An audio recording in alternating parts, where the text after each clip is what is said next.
अरे एलविश भाई के आगे कोई बोल सकता है क्या? देश की न्यायपालिका के आगे कोई बोल सकता है क्या? पुलिस के आगे किसी की बोलती चल सकती है क्या? कहते हैं ना दोस्तों, खाने के दांत कुछ और होते हैं, दिखाने के दांत कुछ और होते हैं। चलिए आज इस वीडियो में पूरा मामला समझने की कोशिश करते हैं। आखिर किस मामले में एलविश यादव को अरेस्ट कर लिया है पुलिस ने और इसका कंक्लूजन क्या है? क्या एलविश यादव को 10 साल की जेल की सजा होगी? जय हिंद दोस्तों। अक्टूबर 2023 में बीजेपी की एक नेता है मेनका गांधी। इनकी एक संस्था है पीपल्स फॉर एनिमल। उन्होंने एक एफआईआर कराई नोएडा में। उस एफआईआर में दर्ज कराया गया कि यूट्यूबर एलविश यादव पार्टीज में सांपों का जहर सप्लाई करता है, स्नेक वेनम सप्लाई करता है और ड्रग्स भी सप्लाई करता है। इसके बाद मेनका गांधी की संस्था के लोगों ने स्नेक वेनम सप्लाई करने वालों से कांटेक्ट किया। कांटेक्ट करने के बाद नोएडा में एक प्लेस डिसाइड करी जाती है कि जहां पर ये लोग खरीदेंगे स्नेक वेनम। वहीं पे नोएडा पुलिस साथ में जाती है, क्योंकि नोएडा पुलिस को भी ये चीज कंफर्म थी कि वहां पर आज स्नेक वेनम की सप्लाई होने वाली है।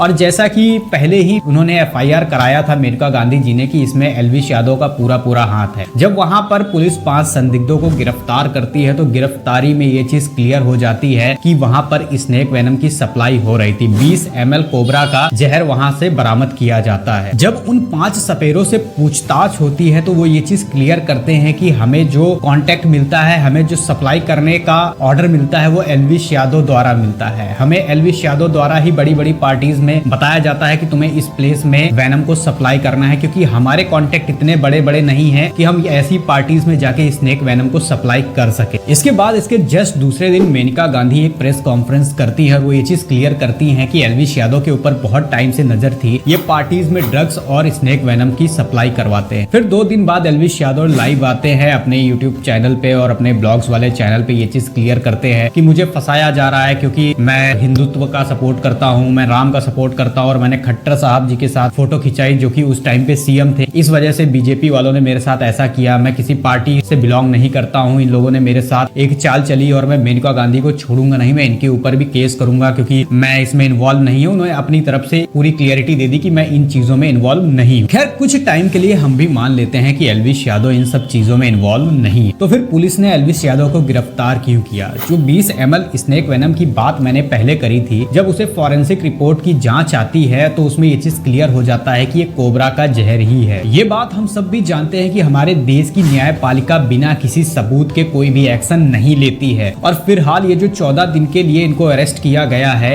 ये जुडिशियल कस्टडी में अरेस्ट किया गया है, ना कि पुलिस वालों ने अपनी तरफ से अरेस्ट किया है। अरेस्ट होने के 2 घंटे बाद ही टाइम्स ऑफ इंडिया एक रिपोर्ट निकालती है और उसमें ये चीज कहती है कि एलविश यादव ने एडमिट कर लिया है कि वो पार्टीज में स्नेक का वेनम सप्लाई करते थे और ड्रग्स सप्लाई करते थे। हालांकि इस बात की पुष्टि हम नहीं करते हैं यहाँ पे कौन सही है या फिर कौन गलत है। वहीं अगर हम बात करें, नोएडा पुलिस ने जो धाराएं लगाई हैं उनमें से है एक एनडीपीएस होती है जो ड्रग्स के केस में पाई जाती है। ये धारा में 10 साल की सजा होती है और 1 लाख का जुर्माना होता है। और बाकी जो स्नेक वेनम वाला है वो वाइल्ड लाइफ एक्ट के तहत आता है। अगर ये सारी चीजें साबित होती हैं तो एलविश यादव पूरी तरह से फंस जाएंगे और एलविश यादव को सजा तक काटनी पड़ जाएगी, क्योंकि आप भी जानते हैं ये बात, संजय दत्त के घर पे सिर्फ AK-47 मिली थी और उन्हें भी सजा काटनी पड़ी थी। तो सिस्टम आपकी जेब में नहीं है, आप सिस्टम के अंदर हैं। अब कुछ लोग सोच रहे होंगे कि एलविश यादव तो हर बात पे सिस्टम करते थे, कहाँ चला गया सिस्टम? तो मैं आपको एक चीज बता दूं, जो पॉलिटिशियंस होते हैं वो किसी के सगे नहीं होते हैं। वहीं अगर हम बात करें, ये जो अभी बिग बॉस सीजन OTT जीतने के बाद एलविश यादव जो सीएम खट्टर जी के साथ आए थे, थोड़ा उसके पीछे की भी कहानी जान लेते हैं। जब ललन टॉप के एक शो में खट्टर साहब से सवाल पूछा गया कि एलविश यादव के ऊपर तो ये सारा केस चल रहा है कि स्नेक वेनम सप्लाई करवाते थे और आपने तो इनको नशा मुक्ति अभियान में अपने साथ खड़ा करके बोला था कि अगर एलविश यादव जैसे इन्फ्लुएंसर देश के लोगों को जागरूक करेंगे तो वो बहुत अच्छे से समझ पाएंगे इन लोगों की बात, क्योंकि ये इन्फ्लुएंस बहुत अच्छा करते हैं। और आज की डेट में एलविश यादव ही ये सारी चीजें करवा रहे हैं और वो स्नेक वेनम केस में फंसे हुए हैं। तब खट्टर जी ने ये चीज कहा था कि